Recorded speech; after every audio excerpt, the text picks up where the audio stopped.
¿Qué tal? ¿Cómo están, empresarios? Bienvenidos a esta clase. Vamos a estar trabajando nuevamente el estado de resultados porque hay un tema muy importante para poder tener en claro respecto a un estado de resultados tradicional versus un estado de resultados de margen de contribución. Entonces vamos a escribir el tema del día de hoy: estado de resultados tradicional versus estado de resultados de margen de contribución. La clase anterior nosotros hemos visto lo que es la estructura del estado de resultados. Mencionamos qué es lo que debe tener en cada uno de los elementos. Y en esta ocasión vamos a hablar de la diferencia de un estado de resultados tradicional versus un estado de resultados de margen de contribución. ¿Para qué nos sirve tener diversos tipos de estados de resultados? El estado de resultado tradicional es el que nosotros vimos la clase pasada. Aquí vimos la estructura del estado de resultados tradicional. Sin embargo, esta estructura nosotros lo vamos a cambiar a un estado de resultados marginal para efectos financieros, porque existe una técnica financiera que nos va a permitir determinar ciertos datos para poder realizar un análisis sobre el apalancamiento de la empresa. Entonces, lo primero que vamos a realizar es, vamos a traernos el cuerpo de nuestro estado de resultados. Ahí está. El cuerpo del estado de resultados. Recuerden que el estado de resultados se compone de encabezado, cuerpo y de pie. En este caso, nada más vamos a traernos la estructura, copiar, para no traernos tantos datos. Entonces, nuevamente quiero aclarar: todo estado financiero se compone de tres partes: encabezado, cuerpo y pie. Para efectos de esta clase y solamente de esta clase, solamente voy a estar trabajando con el cuerpo del estado de resultados. Por eso no me traigo ni el encabezado ni el pie, ¿sí? Sin embargo, vamos a poner el encabezado. Creo que sí, ese es un tema muy importante, que es nombre de la empresa. Nombre de la empresa. Aquí vamos a estar hablando, bueno, hay que poner una denominación, razón social, SADCB. Vamos a poner aquí estado de resultados tradicional del al. Ahí está el periodo. ¿Por qué decidí si traerme este elemento? Porque considero, y yo siempre lo he hecho, que este elemento siempre debe de aparecer en nuestros estudios financieros, más no así el pie. El pie no lo voy a traer. Acuérdense que el pie tiene dos elementos, que son las notas a los estados financieros, aquí está, y las firmas. Dos elementos: notas al estado financiero y las firmas. Aquí no lo voy a necesitar. ¿Por qué? Porque acá en el estado financiero nosotros vamos a utilizar este estado financiero para poder mostrárselo a un banco si nos da un crédito, a un proveedor, a un cliente, a los socios accionistas en la asamblea general, a los inversionistas, etcétera. Entonces aquí sí deberían de tener las firmas, porque se lo estamos mostrando la información a un externo o a internos, pero ya está oficializada. Acá no necesitamos la firma de nadie. ¿Por qué? Porque este es solamente un análisis financiero que solamente nosotros como empresarios, como directores generales, nosotros lo vamos a utilizar para poder determinar mediante ciertas técnicas datos financieros, para la toma de decisiones. Entonces, este no va a ser un documento que vaya a estar dirigido a una persona en particular, es por ello que no se necesita que se firme. Bien, aquí nosotros tenemos el estado de resultados. Sin embargo, este estado de resultados se van a incrementar algunos elementos que son muy pocos. El costo de ventas es la sumatoria del costo fijo más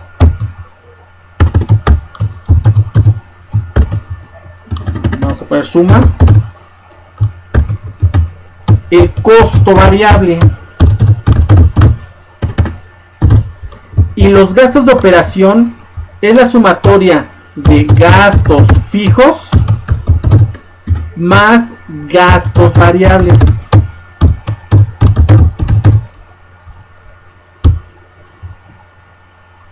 Es lo único que debemos de cambiar. Únicamente. Aquí nos debemos estar preguntando qué es un costo. Un costo es todo aquello relacionado directamente al producto. Un gasto, que lo tenemos acá, son las erogaciones realizadas por la gestión de la empresa para poder cumplir su fin. Costo está directamente relacionado al producto, gasto está directamente relacionado a la gestión de la empresa, no al producto, a la gestión de la empresa. ¿Para qué nosotros creamos nuestras empresas? Pues para vender ciertos productos. Entonces los gastos, todo lo que nosotros nos gastemos para vender el producto, en sí no es el producto, porque por ejemplo la mercadotecnia, la publicidad no es el producto, es una gestión de recursos para poder promocionar el producto y que se pueda vender mucho más el producto. La contabilidad no produce el producto, sin embargo sirve para poder determinar o para tener en orden un control sobre lo que nosotros estamos invirtiendo y los resultados que estamos teniendo en relación a nuestra inversión. ¿Qué diferencia hay entre un fijo y un variable? Entre un fijo y un variable. Un fijo no va a variar o va a tener poca variación, y un variable va a depender de Q. Entonces, vamos a trabajarle. Ventas. ¿Cómo se determina ventas? Se determina mediante la siguiente fórmula. Es el precio multiplicado por Q. ¿Qué es Q? Q es la cantidad. Precio por cantidad. ¿A qué cantidad me refiero? En este caso, nosotros aquí tenemos una cantidad. Vamos al método promedio de métodos. Y aquí está nuestra proyección de venta presupuestada. Aquí está. Este es Q. Son unidades. Aquí tenemos 651 o 651.816 para 2021. Ese es Q. Sin embargo, vamos a tener distintos elementos de Q. Ya les mencioné el de proyección de ventas, pero también vamos a tener, por ejemplo, el de punto de equilibrio. Vamos a tener el de costo, volumen, utilidad. Vamos a tener el de presupuesto de ventas. Entonces vamos a tener diversas cantidades relacionadas a Q. Pero en un principio nosotros, como lo estamos haciendo en la práctica, este es el único elemento de Q en este momento. En este momento es el único. ¿Sí? Entonces es precio por Q. Los variables pasa exactamente lo mismo. Aquí sería costo variable por Q, por cantidad. Y ahorita les explico. Y aquí en gastos variables es lo mismo. Gastos variables por Q. En costos fijos es de poca o nula variación. igual acá. Es de poca o nula variación. Vamos a ver un ejemplo. Un costo fijo que es de poca o nula variación, igual que un gasto fijo de poca o nula variación, nosotros lo vemos de la siguiente manera. Imaginemos que nosotros rentamos un edificio de 2 plantas. En la planta alta se encuentra todos los departamentos administrativos y todos los departamentos de ventas. Y en la parte de abajo de ese edificio se encuentra el departamento de producción. Entonces podremos decir que el edificio está dividido en sus 2 plantas, arriba por administración y ventas y abajo por producción. Si nosotros rentamos ese edificio y nosotros pagamos 100,000 pesos de renta, entonces podríamos decir que 50,000 pesos de renta le corresponde al departamento de producción porque está ocupando el piso de abajo.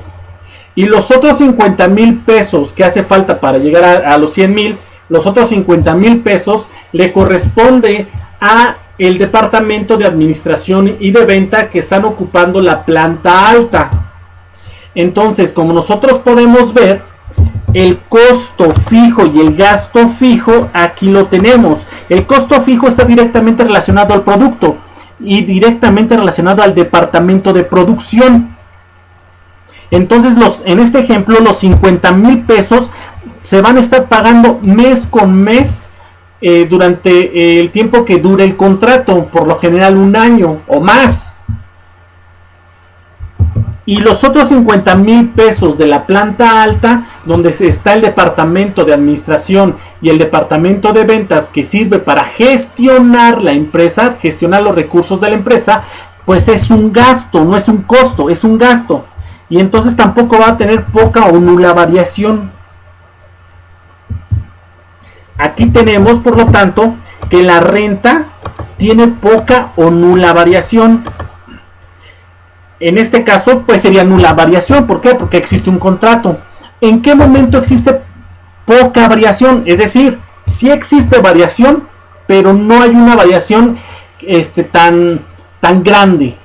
Por ejemplo, si nosotros al bimestre estamos pagando de electricidad la cantidad de 50,000 pesos y después nos llega de 60,000, después nos llega de 40,000, pero se encuentra dentro de un parámetro de 40,000 a 60,000 pesos, por lo menos yo sé que por lo menos voy a pagar 40,000 y por lo mucho voy a pagar 60,000. Como está dentro de este parámetro, yo puedo decir que ya tengo poca variación, ya tengo una variación que está controlada y por lo tanto se debe de considerar como un costo fijo.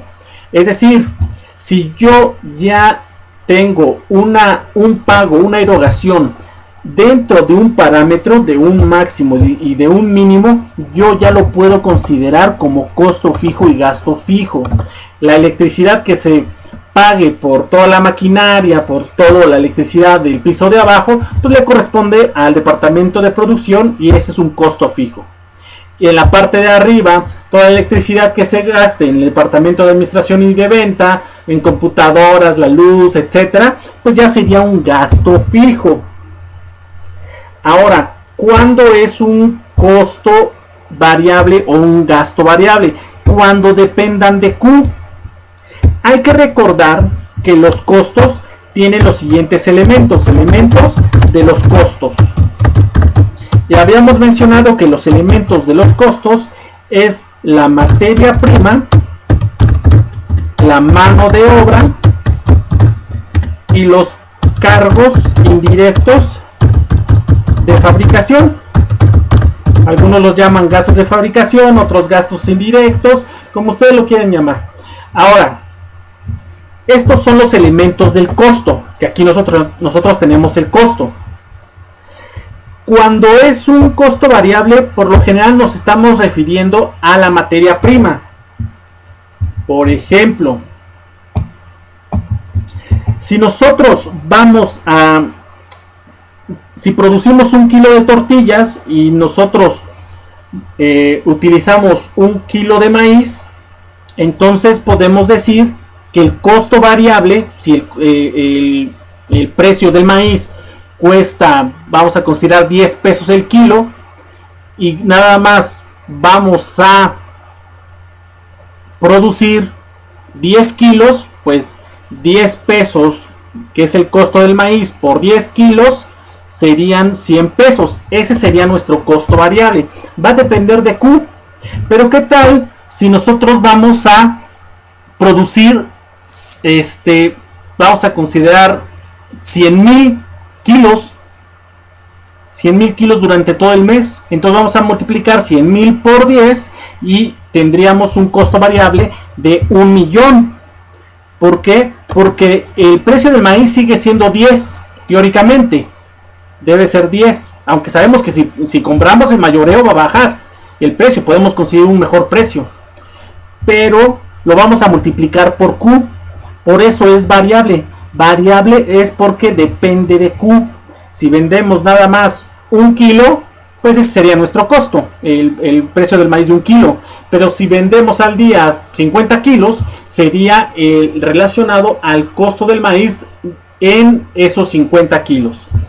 En gastos variables pasa lo mismo.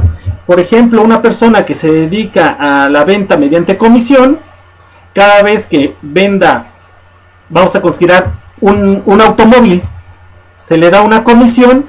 Entonces la comisión vamos a considerar que sea de 5,000. Si vende un automóvil, pues le dan 5,000 pesos. Pero ¿qué tal si vende 10 automóviles? Pues hay que multiplicar 5,000 por 10, sería 50,000 en gastos variables. Ahí están los elementos de los costos. Aquí tenemos los elementos de los costos y también las fórmulas de cómo determinamos cada uno de ellos, de estos elementos de costo y de gasto. Y vean que posteriormente ya es exactamente lo mismo, ¿sí? Ya no tenemos la necesidad de poder la necesidad de trabajar en lo posterior a la utilidad antes de provisiones. Bien, este es el estado de resultados tradicional. ¿De dónde proviene el estado de resultados tradicional? Pues de este tema, ¿sí? De este tema llevamos la estructura, le pusimos nada más que aquí es costo fijo y gasto variable, y aquí, costo fijo y costo variable, y aquí gasto fijo y gasto variable, nada más. Ahora vamos a ver lo que es el estado de resultados de margen de contribución. Y vamos a llevarnos exactamente los mismos datos. Vamos a copiarlos y los pegamos aquí. Y entonces vamos a ver aquí el estado de resultados de margen de contribución o de contribución marginal, como le quieran llamar, de contribución marginal. Ahí está. Vamos a darle un poquito más de espacio.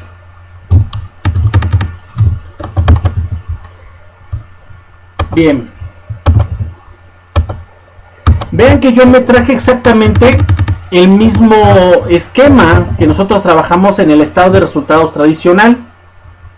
Y lo único que voy a hacer, vean, aquí está el costo fijo que forma parte del costo de ventas, costo fijo y costo variable. Este costo fijo lo voy a separar.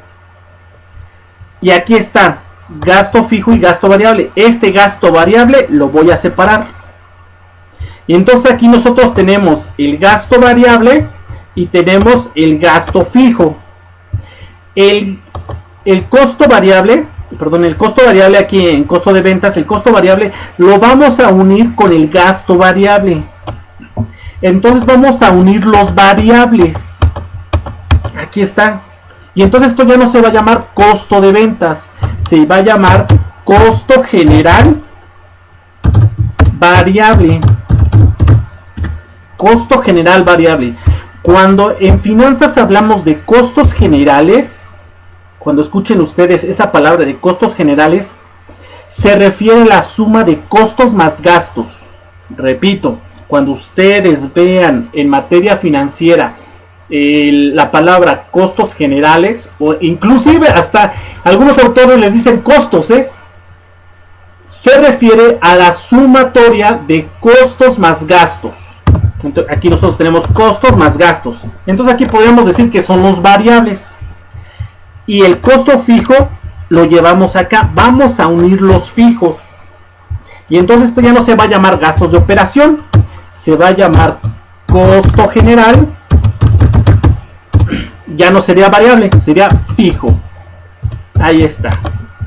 Entonces, aquí tenemos la utilidad bruta. La utilidad bruta es las ventas menos costo de ventas, pero ya no existe costo de ventas, ya se llama costo general variable. Entonces, este dejaría de existir y nosotros tendríamos el margen de contribución. Ahí está, el margen de contribución. Entonces, esta parte que es poca o nula, pues ya no nos serviría, porque aquí nosotros tendríamos el costo variable, sería costo variable por Q, gasto variable por Q, y de poca o nula variación lo llevamos. Es decir, estamos solamente intercambiando el orden de los elementos exclusivamente. Entonces ustedes se deben de preguntar, ¿para qué voy a hacer todo esto si solamente hay que juntar los variables con los fijos? Bueno, esto se va a realizar porque existe una técnica financiera que mediante este estado de resultados de contribución marginal podemos determinar el apalancamiento. Con este estado financiero, no con el anterior, no con el tradicional. Este no nos sirve para determinar el apalancamiento. O más bien tendríamos que hacer este estado financiero. Este estado financiero del estado de resultados marginal, donde unimos los variables y también unimos los fijos, es el que sí nos va a servir para poder determinar el apalancamiento operativo, el apalancamiento financiero y el apalancamiento total, ¿sí? Y aquí las fórmulas que nosotros tenemos. La clase pasada nosotros vimos el estado de resultados, la estructura del estado de resultados. Hay que darle una buena revisada. En esta clase vimos los dos estados de resultados para un análisis financiero, por eso no tenemos las firmas, y tenemos el estado de resultados tradicional y el estado de resultados de margen de contribución. La siguiente clase vamos a utilizar tanto estos estados financieros, uno u otro, dependiendo, vamos a ver, y también lo que nosotros realizamos en proyección de ventas. En la siguiente clase que vemos el precio financiero. Hasta aquí la clase de hoy. Les mando un cordial saludos a todos ustedes, empresarios. Hasta luego.